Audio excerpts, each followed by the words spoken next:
Queen of Maids with a 563-bit donation. Sniping out Yo Jimbo.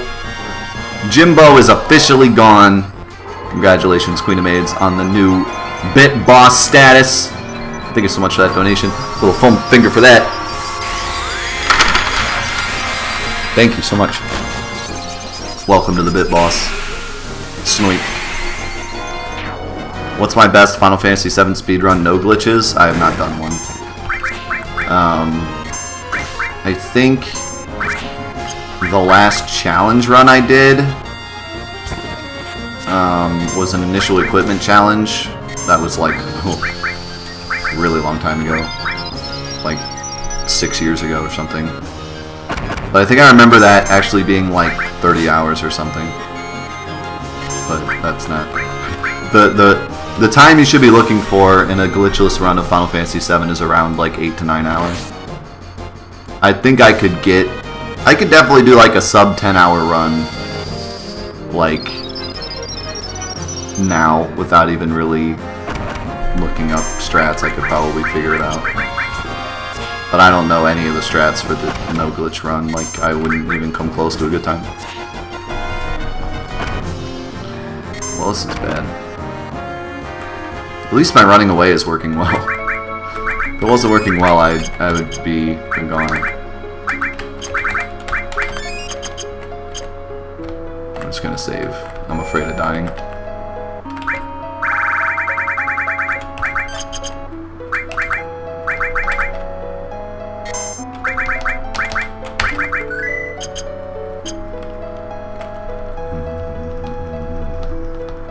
Don't worry about how much you donate, Kayuna. Anything helps. 1 bit, 2 bits, 3 bits, 4.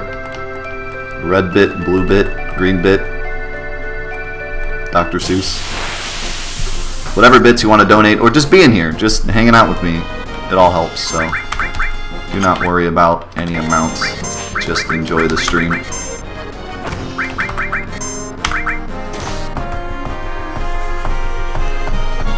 Hi, Crixie doesn't want to work today. But you work at a pizza shop. Come on.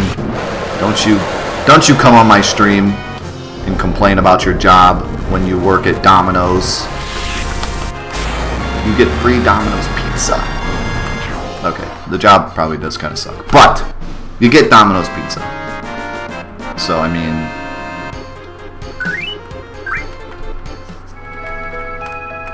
I don't get to eat any of it. That is such a lie. Come on, you know you get some Domino's pizza. You know you get some rad discounts. You know if you left work and you were like, Mom, get me a Domino's pizza, she'd be like, she'd be like, you got those mad coupons? And you'd be like, oh, I got those mad coupons. And she'd be like, yeah, right.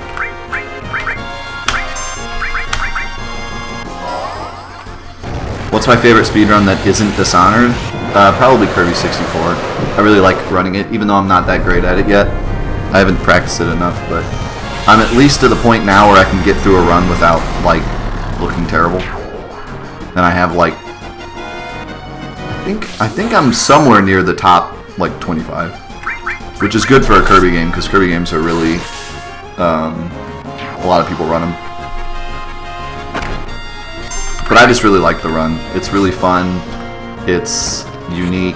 It's got a lot of different strats in it. It's high intensity, high pace action, and it's all about your how good you are. It's not RNG dependent very much. There's a little bit of RNG in it, but it's not a lot. Thanks, Hulk Smash. I appreciate that.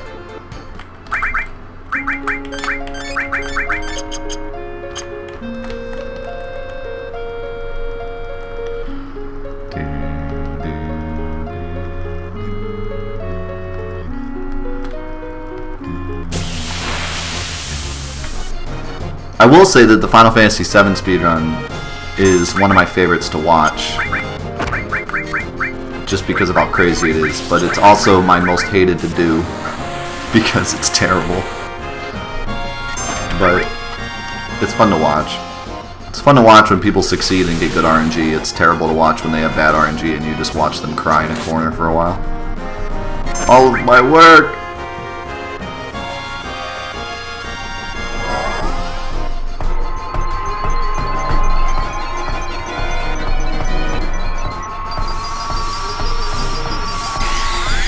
remember watching Teenage Mutant Ninja Turtles show while eating pizza in the 90s. I don't know if there's anything more 90s than that. Maybe like hula hooping while you're doing it or something.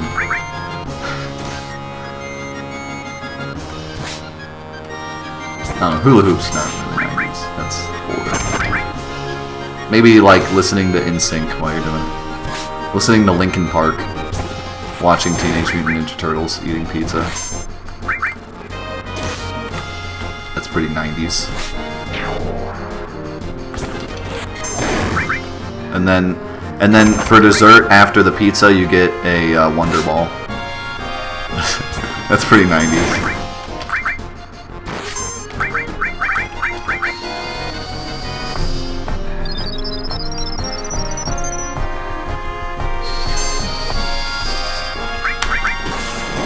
Hey, how's it going, Subsonics? Good luck with the hospital visit. Hope things are going well, man. But it's good to see ya. Give me an ice lolly while you're out.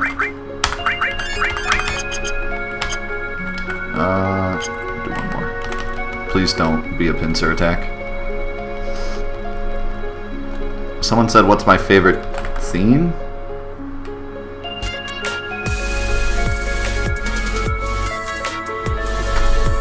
OmniTaff, thanks for following, man. Appreciate it a lot. Hope you enjoy my stream. If you have any questions about my stream, feel free to let me know. Thanks. Insert username said, what's the most interesting theme in Final Fantasy VII? What do you mean by theme? Musical theme or story theme? And if you say theme, is that any song or just the ones called like Sid's theme and Kate's theme?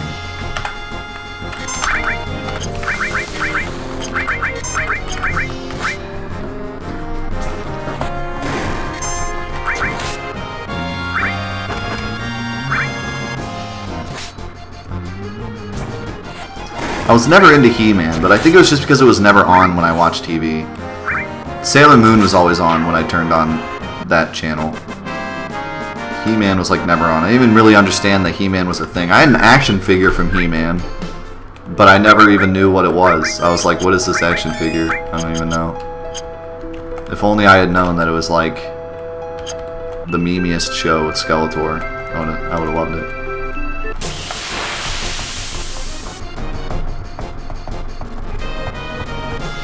Okay, you're talking about story themes? My favorite theme in this game, talking about the story, is the Eris's theme, basically. The theme that Eris is like the Jesus figure who dies in order to be reborn to save humanity. And the fact that she is self-aware that that's what she needs to do once she learns it and makes the decision to do it, and all the stuff that happens before and after, and the way Cloud deals with it, and how he figures it out, and how he is the one to kind of like put it into motion. All of that together, all the imagery of her falling into the lake, just a ton of the imagery that goes along with that. It's all really good. I also really, really like Tifa's story. A lot of people don't think a lot about Tifa's story because it's kind of like the sub-story throughout the whole game. Like, you're more focused on Eris and Cloud and Sephiroth. But if you really listen to Tifa and a lot of things that she says, she really drops a lot of hints about her character throughout the game, and a lot of times you just think, oh, it's just Tifa being, you know, shy or whatever. But the whole point is that she knows basically the entire game that something is wrong with Cloud. She doesn't know exactly what, but she knows that he's not who he says he is. Like, he's not, he didn't make it in the soldier, well, he did, but he's, you know, he was just a Shinra guy, didn't make it into soldier, into actual soldier, and she knows that his memory is screwed up, but she has no idea why or how or what exactly happened. But she keeps that secret throughout the whole game, and a lot of the things that happen is because she doesn't say anything. And she also doesn't say anything about her feelings for him.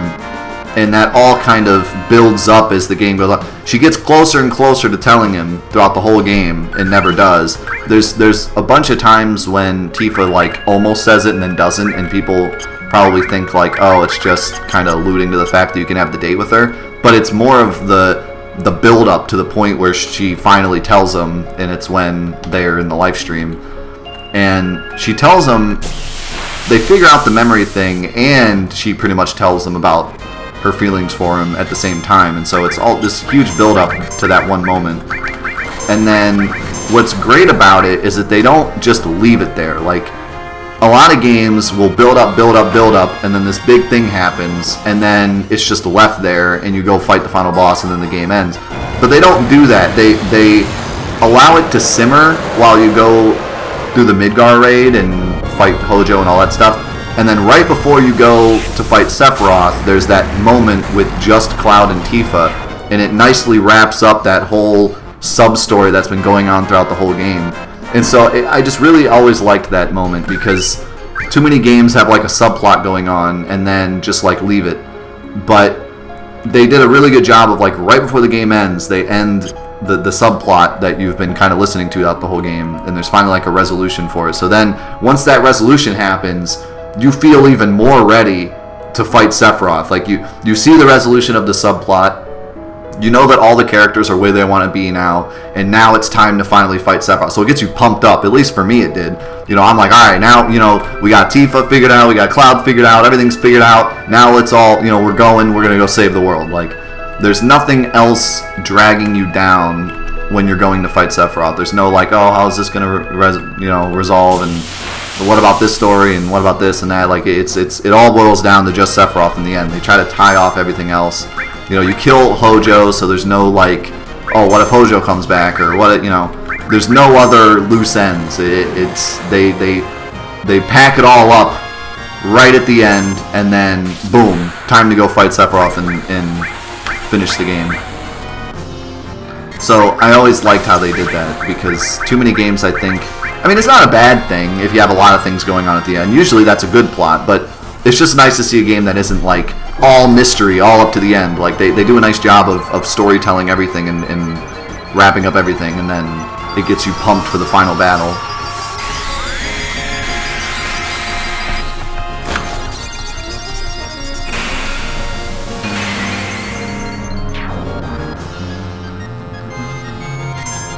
You wanted Aeris and Cloud to end up together? They're not supposed to. Like, even if Aeris wasn't gonna die, they're not supposed to. That's kind of like the point. A lot of people like think that.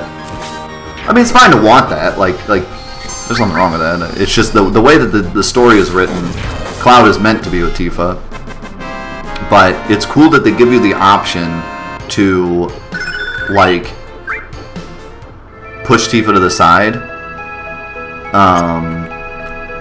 Because it makes you care more about the characters. If it was just like, Tifa likes you, but Cloud likes Aeris, but now Aeris is dead, and now Cloud likes Tifa again, then like it wouldn't be the same. But because it kind of gives you the option, it makes you more involved, like, it makes you interested in the characters. So like, oh, I want to see Cloud with Aeris, and then, oh, you find out that Aeris, it was never meant to be with Aeris because Aeris loved Zack and she's supposed to save the world. And then you find out that you end up with Tifa anyway. So it's like, it gets you involved, emotionally invested. It's not like, you know, if I were to just tell you, okay, there's a story about Jim and Susie and Mary. And Jim loves Susie, but Susie is destined to be with someone else. So Jim ends up with Mary instead. Like, that's not that exciting of a story. But when I tell you, okay, you're Jim, and you get to pick between Susie and Mary, and then you pick Susie, then it's a bigger, you know, weight on you when you find out that Jim ain't meant to be with Susie. He's meant to be with Mary.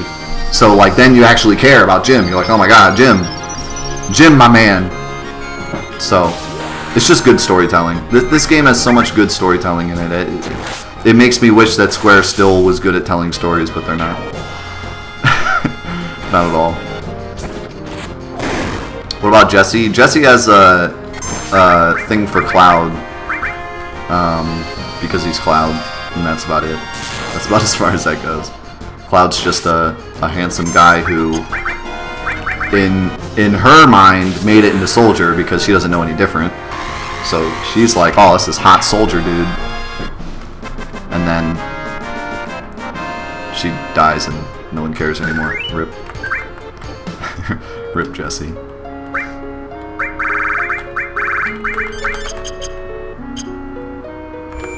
Alright, how much money do I have? 6,000. We close. We'll just fight on the way there.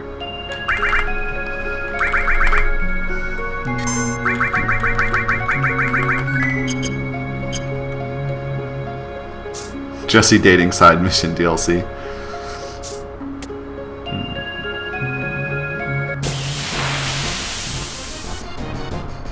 Sid and T.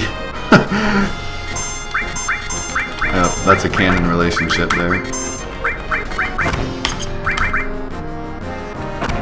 See, there's something about Final Fantasy VII story that I just, like I said before, I love how all the stories are wrapped up by the time you get to the end. Like, it's okay that most stories are like this, but I am a little sick and tired of stories that are like, you know, oh, there's all this problem, and who knows if Jim and Susie are going to be together, and then the ending happens, and you see Jim and Susie together, and you're like, oh, they made it together. Like, it's nice that it happens before the resolution. Like, how many times have you watched a movie where the end of the movie is the main girl and the main guy kissing? Like, how many times have you seen a movie, a video game, a book, whatever, that's the last thing that happens, is that the guy and the girl gets together? And that's good storytelling, and there's a reason that so many movies do that, because it's a good way to end a story. But it's cool that Final Fantasy VII goes out of the boundary and kind of wraps all that up before, so the actual ending of the story is more about Aeris and her sacrifice and saving the world and stuff.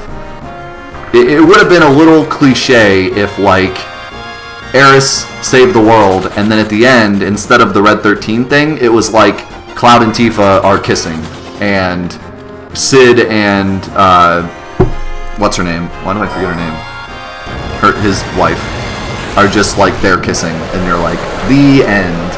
Like, you know what I mean? It would have just been a little more cliche. I like how each story wraps itself up before you get to Shara. Thank you. Gets to the end. So it's just a different way of telling it, and I think I like it a lot.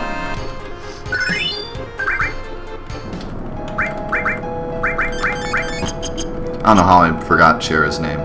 I mean, I guess it's not that common of a name, but I just forget names all the time. Don't worry about me. Do I have enough? Actually, I have a lot. Plenty, now that I think about it. Like 1,000 more than I need.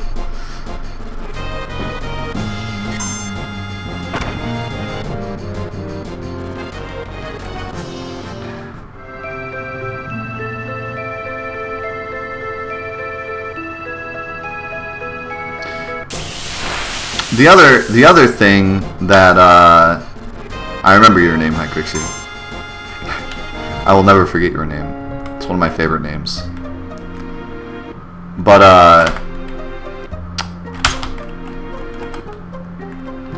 the thing that is kind of frustrating about stories like that is when stories that don't even have like a romance just kind of throw one in so that the ending can be a kiss or whatever. Like, have you ever watched a movie like that where it isn't even really about romance, but they have like a little romance happening on the side so that at the end they can like get together, and you're like, oh. Oh crap, I bought too much. I forgot, I still need to buy my ticket. I still need to buy my ticket. My ticket into the fun zone.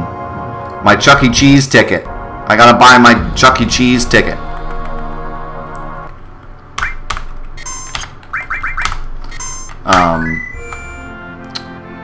But yeah, like, I'm trying to think of a good example. I know I watched a movie the other day where, like, it wasn't even the main character.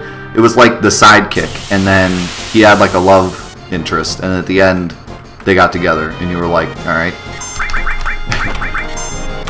Like, they only talked once throughout the movie. And he was like, man, I like that girl. And then at the end, they get together. And you're like, okay, I don't care.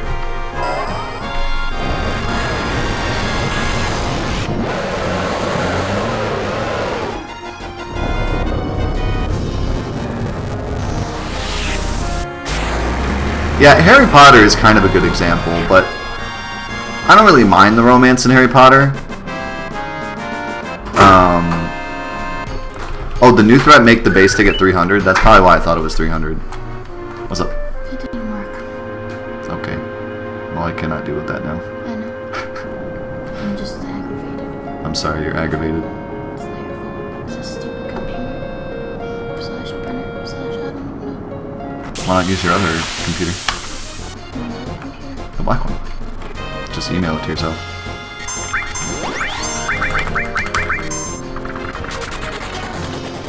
Yes, you could. Sure, but I can get it unless you're getting something that I can need as well. Okay. I'm down. Then I don't have to leave. Then I don't have to leave. Cool. Thanks. It's the boss. The boss is here. So yeah, I was saying, like, I don't really mind the romance in Harry Potter because after being with those characters for like 8 years, you kind of want to see them get together. Like, I mean, I think most people don't really care about it, but it would have been weird if they didn't, I guess, you know? Like, it's weird that they do, but it would have been even weirder if they didn't. Like, after all the allusions to it, they're all 8 books. Like, you want something there. Even though it didn't really need to. It could have just ended and not gone in the future when they have children and stuff, but I don't know. I guess it was just a good wrap-up. But it is kind of cliche that they get together. But I do like the fact that Harry, like, doesn't end up with Hermione or something, because that would have been weird. Would have been like, alright, they just planned this and, like, I don't know, it just would have been kind of weird. Yeah, I need to set Blood Fang. Thanks for reminding me. Always forget to set limits. I can't believe Yuffie still has Grease Lightning. Alright. I won't screw it up this time.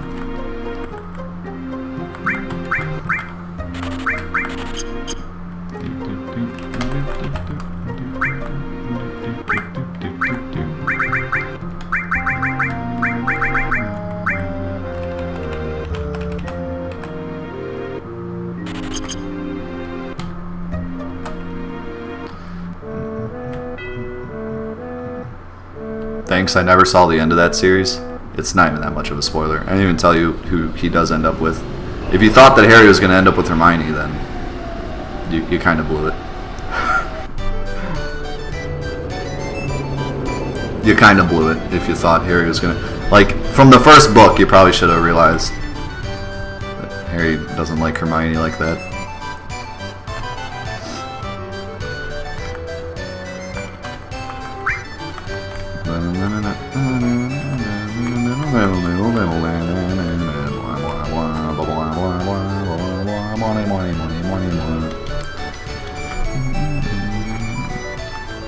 There you go, you can end up with Emma. There you go. All is solved.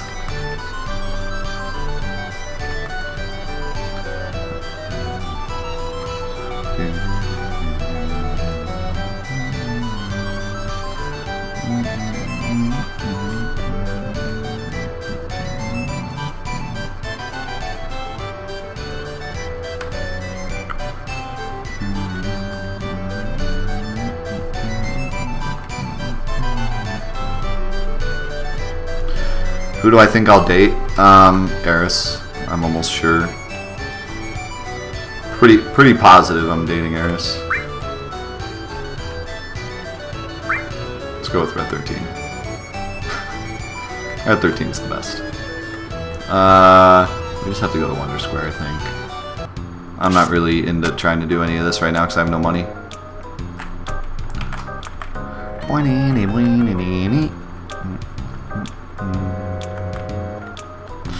Alright, so it looks like Sarah Baroon is the, how did I misspell your name so hard on the thing, by the way? I just realized. Your name is Sarah Brian on the, the stream.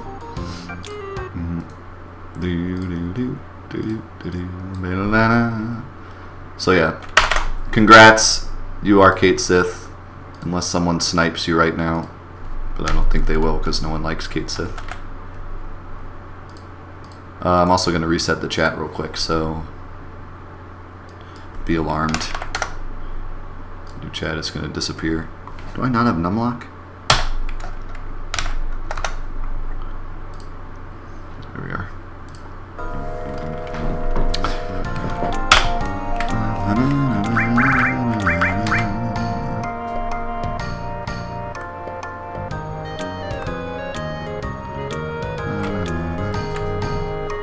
I will say Sarah Barone has a great theme. This is the only part of the game that I like Kate Sith. I like this interaction. The rest of the game is... he's annoying. Well, I like the part where he sacrifices himself. That's a really great part. And the song that plays when he does, the fireworks song, whatever it's called, is really great.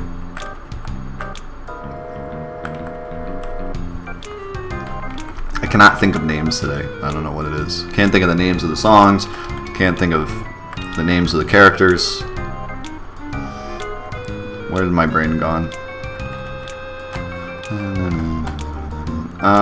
Let's see. Battle, right? No. Yes. Yes. Battle. I remember how things go.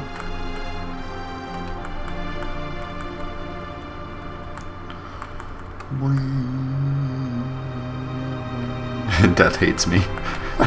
Hey, you chose to be the sacrificial cat.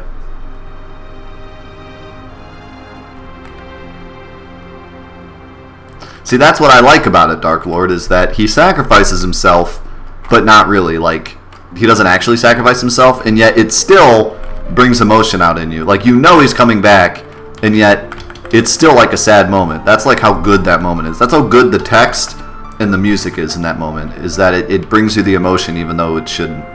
That's what I like about it. It's like crazy to think that you even get sad about that, but you do.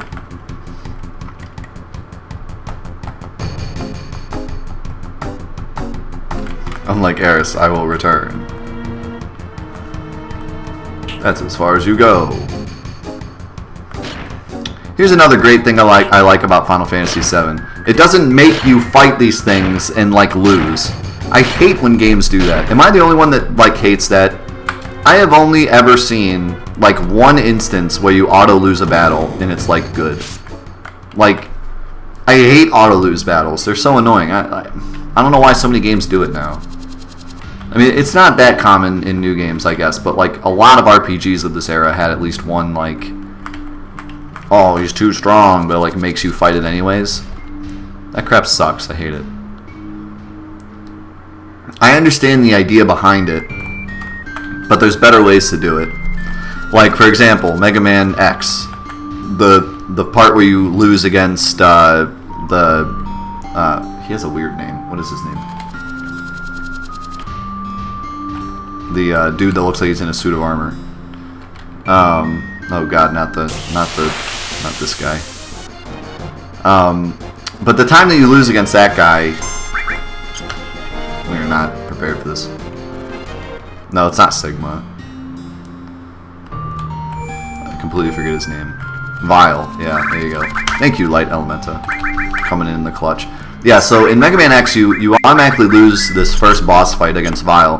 But you have to fight him normally first, and then he just like one-shots you. So it's not like you're sitting there like, oh, I can win, and then you don't. He just like one-shots you. And then later you get stronger, and you use some of the moves that he used on you, and you beat him, and it feels awesome. But like scripted fights that just go nowhere, and you just lose for no reason, are just incredibly annoying. And I haven't really seen any other game do it well other than Mega Man X. It's always like I've done some that are okay, but just it would just be better if it was just a cutscene where Cloud got hit or something. Like, you don't need to do the freaking you're in this fight, dun dun dun. Okay, I'm gonna cast barrier on it. Okay, and then you just get one shot. You know, all right. What was the point of that? And the worst instance I've ever seen of it is World of Final Fantasy. Holy crap! I could make an entire hour-long video about how stupid that is. I could make an entire video about how stupid the robot section is in World of Final Fantasy. Like, top 5 for me worst video game ideas. Worst video game, like, levels of all time. Just the dumbest idea ever. What annoys me more is fights where you're intended to lose, but you can win if you over-level or get through with a turtle strategy and it's the same outcome. Yes, that stuff is even worse. If you're gonna have a fight where you auto-lose, please make it like perma-auto-lose, like no way to win. Because every time I get some auto-lose thing, I always think to myself, is there a way to win it? Is there a different outcome if you win it? And then I waste all this time trying to win it and then find out that no, you can't win it. So it better be extremely obvious. It better be like the dude just automatically does 9,999 damage to you and takes no damage. Like, don't make it look like there's a possibility you can win. Because then I'm going to sit there and try to win.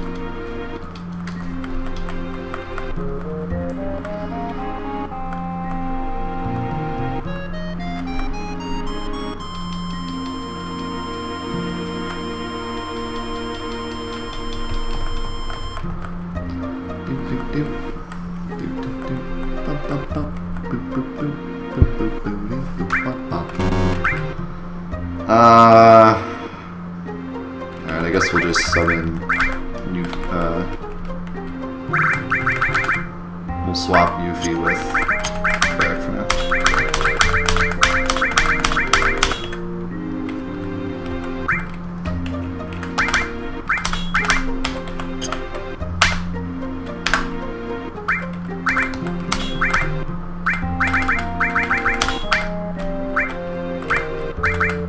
Oh.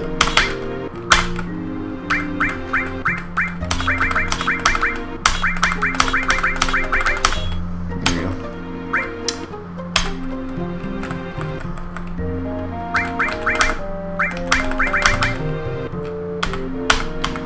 All good.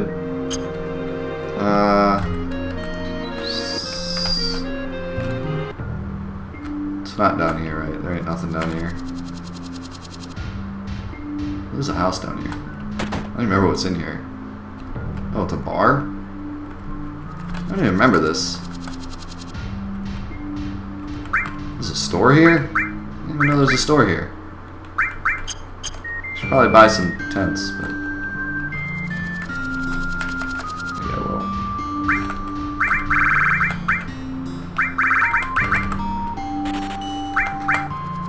where's that gross cannonball?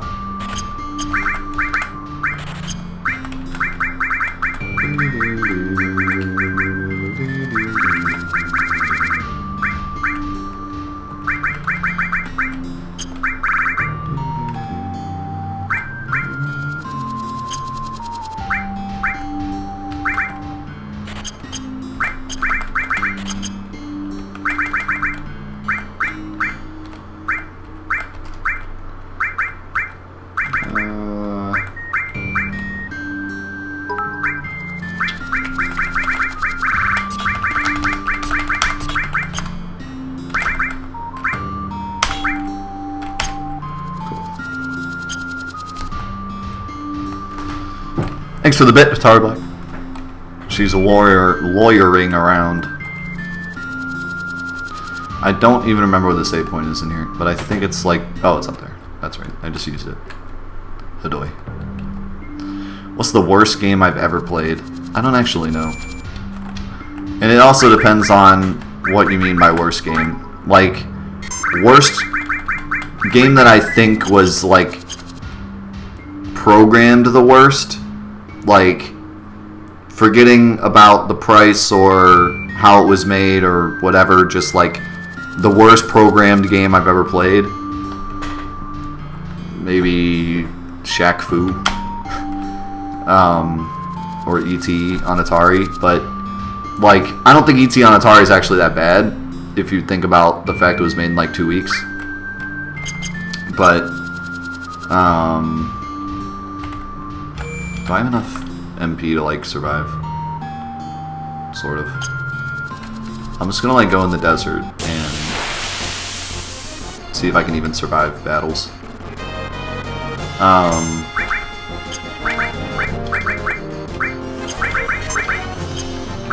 But like, there's games that I've played that I've gotten less fun out of. Like, Shaq Fu is a terrible game, but I had fun with it. Like, I had fun making fun of it. I had fun trying to beat it. You know what I mean? So I don't know if I can say, like, it's the worst game ever. Final Fantasy 15 is at least a current game that I just absolutely had no fun with. And I think video games' top priority should be fun. Like, sure, the graphics are good. Sure, there's things about the game that are good. But the top priority for a video game should be, is it fun? If it's not fun, then it's not a good video game. And, Final Fantasy 15 was just not fun for me. Okay, I'm standing inside this guy. This is weird. But you're not... You're not supposed to do this.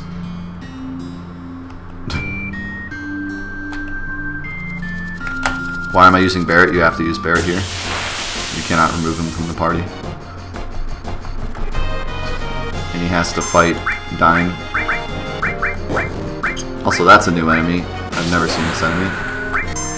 Actually, I think there are bloodhounds here, but they don't look like that. That thing looks like a clown in the world.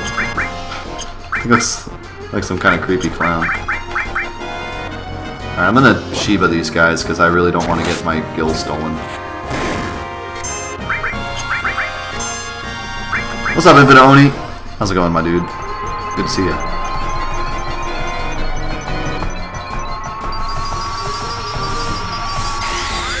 Oh yeah, you can rest in the front of that truck. I never knew that until just recently.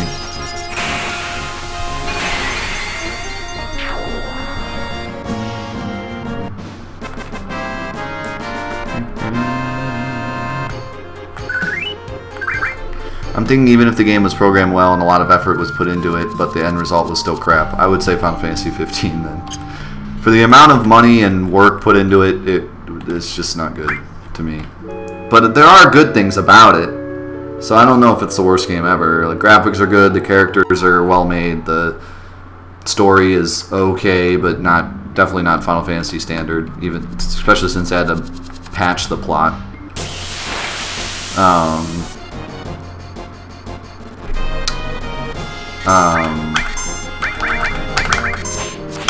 Stop mugging me.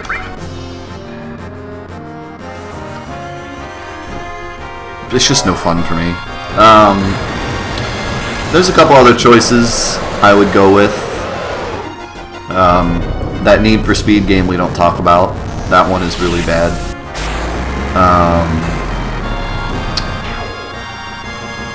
Do I remember that PHS thing? Yeah. I should show that off.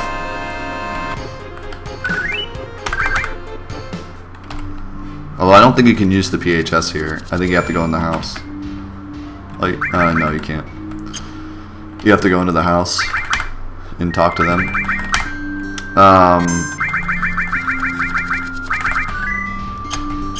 I don't know. There's some, like, I think the worst games to me are ones that are money grabs. Ones that I can just tell.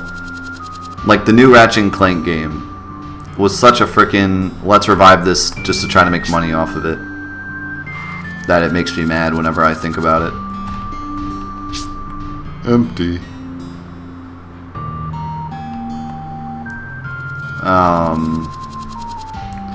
And there's just a lot of games like that.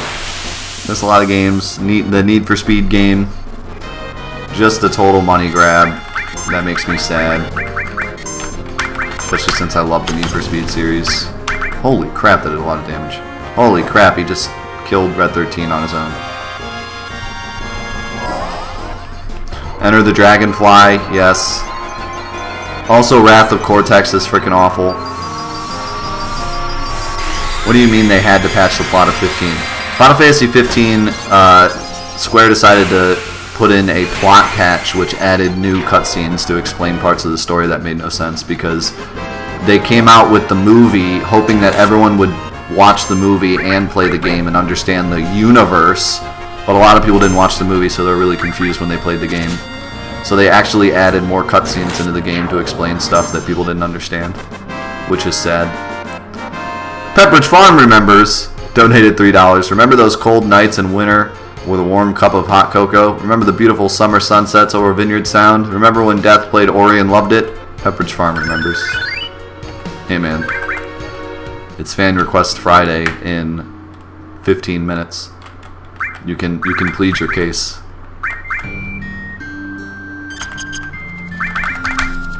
Thanks for the donation, buddy. Pepperidge Farm remembers Home Fingers. We only have 15 minutes, so I'm probably just going to go up here and try to fight a sandworm and die a horrible death and then go back and save.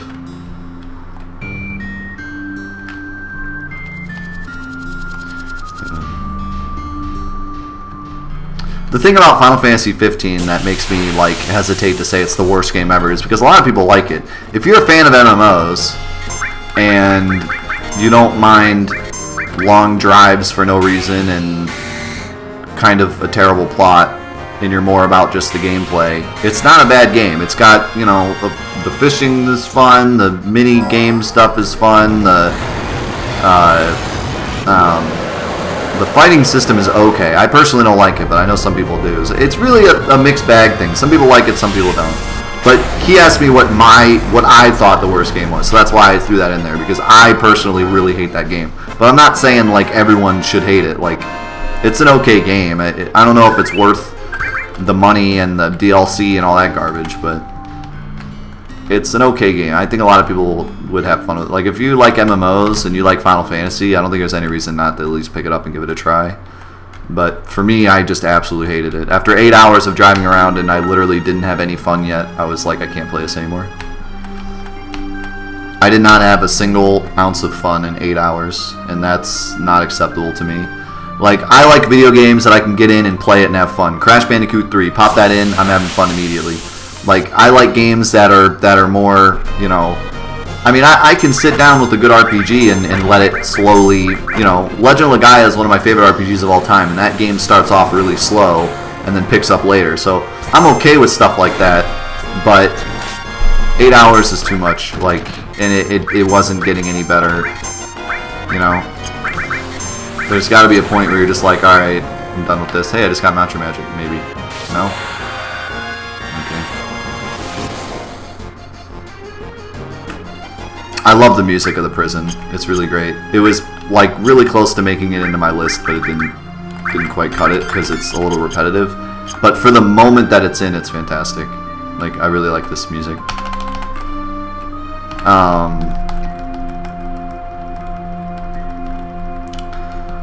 But yeah, like,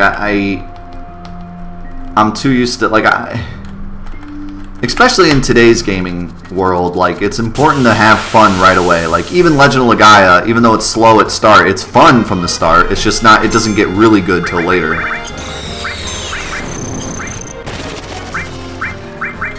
So, like, but it's still fun in the beginning. It's not, like, terrible. Final Fantasy 15 is terrible, and it's no fun in the beginning. There's just nothing. It's like this just auto everything. Just watch the game play itself for 8 hours. It's terrible.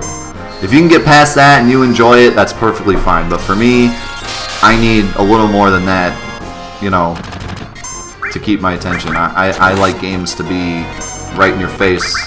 Here comes the fun. You know, I don't buy video games to like just sit here and like grinding. That's why I don't really like MMOs that much. But I'm trying to get back into them. I'm trying to get back into MMOs because I know MMOs can be fun once you know, stick with them for a while. I just haven't really stuck with one long enough. I don't know why I just cast Thunder. I'm not meaning for that. To me, Final Fantasy 15 isn't really an RPG. It's an MMO. Which people say, oh, it's like not massively multiplayer online. How could it be an MMO? Because everything about that game is MMO, other than the fact that you don't run around with other human beings. But everything else about it just screams MMO. It's built like an MMO. It's Borderlands without multiplayer. Like, I mean, it's just it's an MMO. They wanted to make Final Fantasy XIV as a single player experience. Also, this thing is just constantly spamming Earthquake, and there's nothing I can do about that.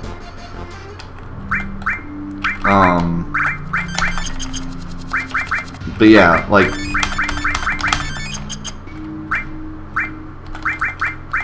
I don't really want to use another. I'd rather go back and rest.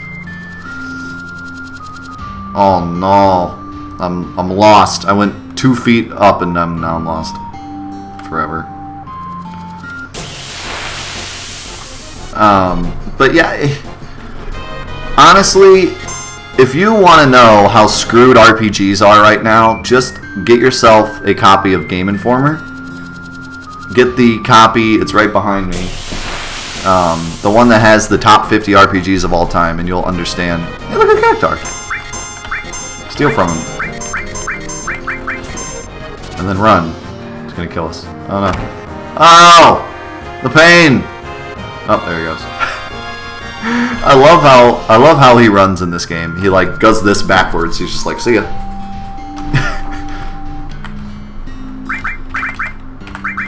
Wonder if it'd be faster if I went up and down. It might actually. It's the same trigger.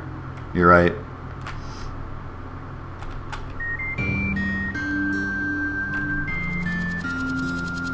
Doesn't seem to be working.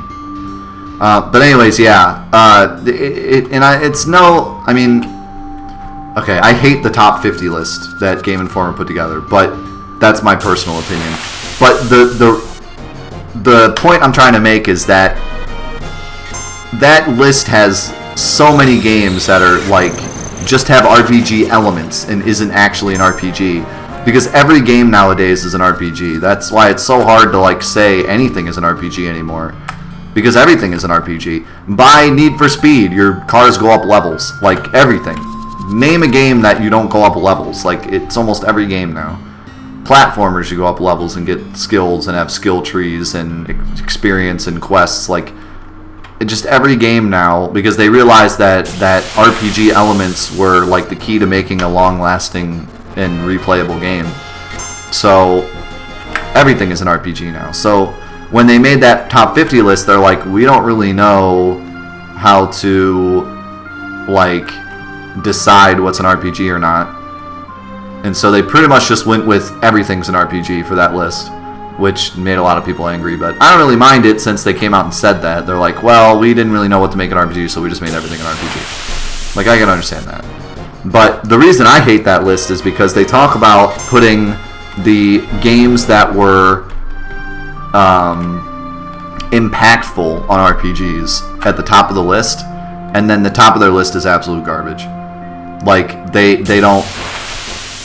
None of the games on the top of the list were like impactful for RPG, the RPG genre, even though they say that's like the most important thing they looked at. How dare we golf be an RPG?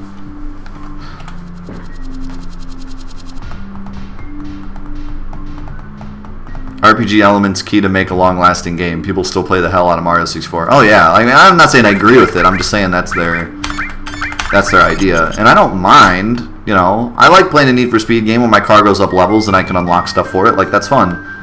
But it makes it hard for Game Informer to make a list of RPGs when every game nowadays is an RPG. Like, I can understand their struggle. I can definitely understand it.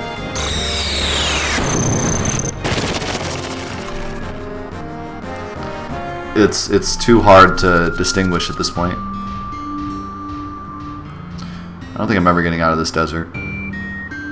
Just gonna drop that nugget of knowledge on you. I don't think I'm ever getting out. I think this is the end. This is the end of Cloud. Can you even get out? I don't even know. I'm pretty sure you can, but Pineapple Pizza is an RPG.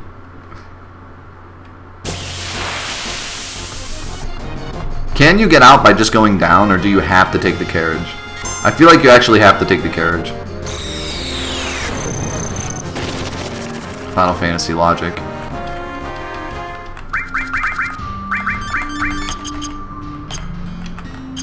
Alright, you know what? I think the next worm I find, I'm going to try to kill him. I'll just use another. Try walking left and then down.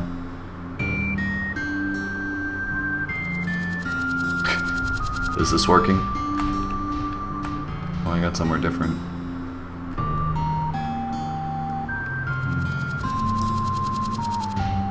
I don't actually know how the desert works. I've never looked into it. Hey! I've never looked into how the desert works. I know how the Great Glacier works. And mostly other stuff in this game, but I've never actually looked into how the desert works, because I've always just known if you go forward, you make it there, and that's it. You don't really... There's nothing like hiding in the desert, so I've never like looked at how it actually works. Set Barrett's level 2 limit. Does he have his level 2 limit? Did you get it before? Oh yeah, he did. Thanks. Role-playing condiment.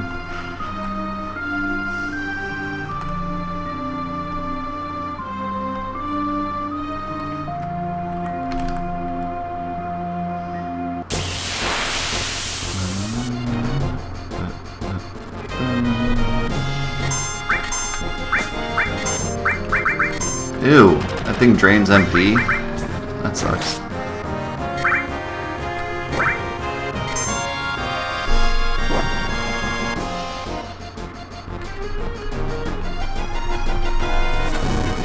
This thing does so much damage, and he takes so many turns. It's insane. And he's super fast. What is this enemy? Die a horrible death, please. What's up, Amela? How's it going? Great Glacier, if you're talking about how you faint, yes, it's a step counter. Okay, Cloud just attacked himself. That's what I wanted to do. If you're talking about, like, the area where, like, basically there's, I don't remember how many, like 9 or 10 areas that are, like, actual areas with stuff in them, and then there's that screen where you just walk right and it just looks like you've walked right, you know, forever. Those screens, how they work is there's 3 of them. It basically just loops 3 times. It's one map, but it has a counter saying go left to right 3 times and then go to the next screen. So that's how they work. There's only one exception where there's a double cut materia, where it spawns the double cut materia in there, but it's still the same screen. And then the screen that you put down the flags, it's basically a square, a giant square, but then the camera shifts and the actual map doesn't shift. It's only the camera, so like it's kind of exactly how you would think it would work, because looking at it, it looks like the camera's spinning, and that's exactly what's happening. Added cut, yeah. There's not double cut that early. Double cut's in the Sunken Galnica ship, right? I think.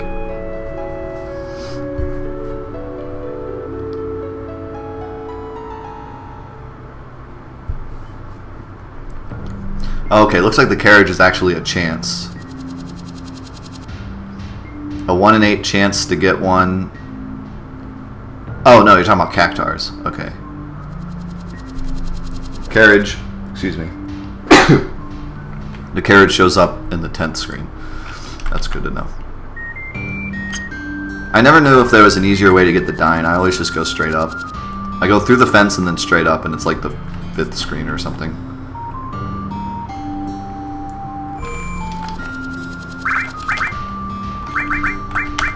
Alright, well this is a good place to stop. I gotta sneeze again. It's coming, but it won't come out. Alright, I think I'm good. But anyways, thank you so much for watching the hardcore mod. It was a lot of fun. We got pretty far. Next time we'll be fighting Dine. It should be a blast. Thank you all on YouTube who watched, and I'll see you next time.